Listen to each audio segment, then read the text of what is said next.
अब नेक्स्ट आता है lecture 5 that is recovery of transfer function from state variable.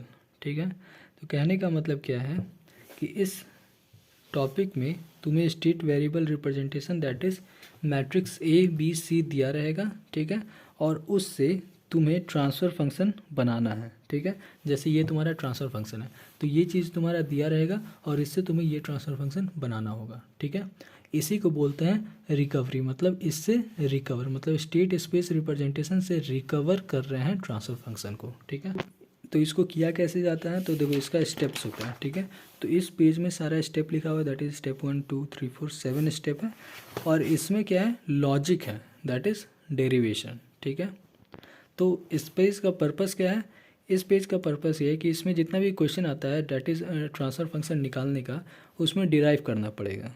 ठीक है, तो डेरिवेशन सारा क्वेश्चन में उसका अपना डेरिवेशन करना होगा। ठीक है, तो ये समझना इम्पॉर्टेंट है। ठीक है, तो अब डेरिवेशन सबसे पहले समझते हैं। तो देखो ये होता है state space representation, x dot मतलब derivative of x, sorry differential vector और आउटपुट वेक्टर, यहाँ A x B u C x D. तो ए बी सी तुमको इस फॉर्मेट में क्वेश्चन में दिया रहेगा। ठीक है, तो उसको तुम अगर ऐसे लिखोगे तो ये स्टेट स्पेस रिप्रेजेंटेशन हो गया। ठीक है, आप कैसे करते हैं जो समझो। ठीक है, तो सबसे पहले क्या करना होगा, तुमको ये दोनों का लैप्लास ट्रांसफॉर्म लेना, मतलब इक्वेशन 1 का अलग 2 का अलग। ठीक है, स्टेट स्पेस रिप्रेजेंटेशन होता है वो टाइम डोमेन में होता है, तो सबसे पहले इसका काम किया कि लैप्लास में लेते हैं। इसको जब लैप्लास में लाओगे तो देखो समझो क्या होगा, ये जो x है मतलब ये x ब्रैकेट में क्या है t, क्योंकि ये टाइम डोमेन का इक्वेशन होता है, u के साथ क्या है t, यहाँ पे क्या है t, तो इसका जब लैप्लास करोगे तो ये t s में कन्वर्ट हो जाएगा और ये डिफरेंशियल हट के नॉर्मल बन जाएगा, मतलब x ऑफ s, जो यहाँ पे x ऑफ t था वो x ऑफ s बन गया। ठीक है, और ये s एक आ जाएगा, क्यों, क्योंकि डिफरेंशिएशन है। डिफरेंशिएशन का नोटिफिकेशन हम लोग क्या लिखते हैं, न्यूमरेटर में s, अगर इंटीग्रेशन होता है तो 1/s। ठीक है, तो वो चीज़ हो गया, मतलब इसका ये हो गया। ए एक्स में ए क्या है, ए तो कोएफिशिएंट होता है मतलब कांस्टेंट, तो ए एज इट इज़ आ गया। ये एक्स के साथ टी है तो एक्स ऑफ एस। ठीक है, वैसे ही बी क्या है, ये भी तुम्हारा कोएफिशिएंट है मतलब कांस्टेंट है, एज इट इज़ आ गया। यू के साथ एस है तो यू के साथ क्या है टी, तो यू ऑफ एस। ठीक है, उसी तरह से लैप्लास ट्रांसफॉर्म करेंगे वाई का भी, Y S C X S D U S. ठीक है, तो तुम्हारा 2 इक्वेशन यहाँ पे बन गया। अब तुम क्या करो, यहाँ पे देखो इस इक्वेशन में एक्स ऑफ एस यहाँ पे लेते हो और इस एक्स ऑफ एस को पिक करके, ठीक है, यहाँ पे पुट कर दो। ठीक है, तो ये तुम्हारा एक इक्वेशन बन जाएगा, वही चीज़ की है। देखो यहाँ से एक्सेस कॉमन ले लिए हैं, एक्सेस का वैल्यू कंप्लीट ये हो गया। ठीक है, अब इस एक्सेस को इस इक्वेशन में यहाँ पे पुट कर देंगे यहाँ पे। ठीक है, तो वो जब पुट किए तो हमें कुछ ऐसा एक्सप्रेशन मिल गया। ठीक है, तो यही तुम्हारा फाइनल हो गया। तो यही सिर्फ डेरिवेशन है जो कि बहुत ही इजी है। क्या है, पहले तुम जो स्टेट स्पेस दिया हुआ उसका लैप्लास करो, फिर कॉमन लो, उस कॉमन को दूसरा इक्वेशन में पुट कर दो, आंसर आ जाएगा। ठीक है, यहाँ पे भी एक स्टेप था जो कि मिस कर गया। देखो जब यहाँ पे पुट करोगे एक्स ऑफ एस में, ठीक है, तो होगा क्या, ये देखो वाई में तुम्हारा वैल्यू बनेगा, दैट इज़ वाई दिस। ठीक है, तो यहाँ पे देखो वाई होता क्या है, वाई को हम लोग आउटपुट एज्यूम किए थे। ठीक है, और यहाँ से देखो यू ऑफ एस यहाँ पे भी है, यहाँ पे भी है, मतलब यू ऑफ एस कॉमन आएगा, और कॉमन आएगा तो ये इस साइड आके डिवीज़न में आ जाएगा। तो यू क्या एज्यूम किए थे हम लोग, इनपुट, तो आउटपुट अपॉन इनपुट को ही तो ट्रांसफ़र फंक्शन कहते हैं। ठीक है, तो इस बेसिस पे हमें ये ट्रांसफ़र फंक्शन मिल गया। ठीक है, अब आता है कि ट्रांसफ़र फंक्शन डिड्यूस करने का स्टेप क्या है। ठीक है, तो इसमें देखो क्वेश्चन में क्या दिया रहेगा, ए बी सी मैट्रिक्स। ठीक है, तो यही से हमें स्टार्ट होता है, पहला स्टेप होता है एस आई माइनस ए, ये कौन सा है, ए मैट्रिक्स। ठीक है, और ये कंप्लीट मैट्रिक्स ही बनेगा एन क्रॉस एन, मतलब ए का जो ऑर्डर होगा 2x2 वही ऑर्डर होगा इसका।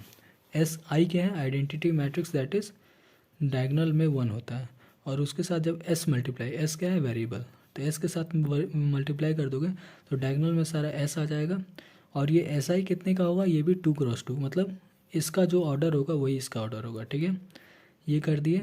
इसके बाद इसका डिटर्मिनेंट लो। ठीक है, डिटर्मिनेंट का क्या तरीका है, बेसिकली देखो ये जो क्वेश्चन है ना, क्वेश्चन देखोगे समझ में आ जाएगा। ठीक है, तो स्टेप 2 होता है डिटर्मिनेंट। ठीक है, तीसरा स्टेप जो होता है वो होता है इन्वर्स निकालना। ठीक है, तीसरा स्टेप जो होता है वो होता है एडजॉइंट निकालना, ठीक है। एडजॉइंट क्या होता है, बेसिकली तुम्हारा डायगोनल एलिमेंट इंटरचेंज होता है और ऑफ डायगोनल एलिमेंट का साइन चेंज होता है, ठीक है। ये एडजॉइंट हो गया। चौथा स्टेप होता है इन्वर्स निकालना। इन्वर्स का फॉर्मूला क्या होता है, एडजॉइंट अपॉन डिटर्मिनेंट, ठीक है। पांचवा स्टेप क्या होता है, ये जो इन्वर्स आया इसको बी के साथ मल्टीप्लाई, ये कौन सा बी है जो क्वेश्चन में दिया रहेगा, ठीक है। तो बी के साथ मल्टीप्लाई किए। छठा स्टेप, इस कंप्लीट चीज़ को सी के साथ मल्टीप्लाई किया। अब देखो मल्टीप्लिकेशन में, मैट्रिक्स मल्टीप्लिकेशन में ऑर्डर का इंपॉर्टेंस होता है, ठीक है। तो सी अगर इस साइड है तो सी को इस साइड हम लोग नहीं कर सकते हैं, ठीक है। सी तुम्हारा लेफ्ट हैंड साइड में होता है, बी तुम्हारा राइट हैंड साइड में मल्टीप्लाई होता है, ठीक है। सी तुम्हारा लेफ्ट हैंड साइड में होता है, ठीक है। और स्टेप 7 क्या हुआ कि कंप्लीट जो ये है इसको डी के साथ ऐड करो, ठीक है। अगेन डी तुम्हारा राइट साइड में ऐड होगा, ठीक है। जैसे ये देखो, ये क्वेश्चन है 10 divided by S square plus 7s plus 12, ठीक है। और इसका कोएफिशिएंट है ए बी सी, ठीक है। अब देखो एग्जाम में क्या रहेगा, क्योंकि तुमको सिर्फ ए बी सी ये नहीं दिया रहेगा, ठीक है, क्योंकि ये तो हमें इससे निकालना है, ठीक ना। एग्जाम में सिर्फ ए बी सी दिया हुआ है, ठीक है। तो अब तुम क्या करो, ये सारा स्टेप अप्लाई करो। दैट इज़ पहला हो गया एस आई माइनस ए, ठीक है। ये हो गया S matrix, S identity matrix minus किए तो हमें ये मिल गया, ठीक है। ये तुम्हारा वो देखो सेम ऑर्डर है जो कि ए का है। दूसरा होता है डिटर्मिनेंट। डिटर्मिनेंट क्या होता है, this into this minus this into this, ठीक है। अब यहाँ पे देखो डिटर्मिनेंट करने के बाद जो चीज़ आता है ना, ये तुम्हारा ये जो इक्वेशन होता है ये तुम्हारा CLTF का कैरेक्टरिस्टिक इक्वेशन इसको बोलते हैं, ठीक है। ये एक इंपॉर्टेंट चीज़ है।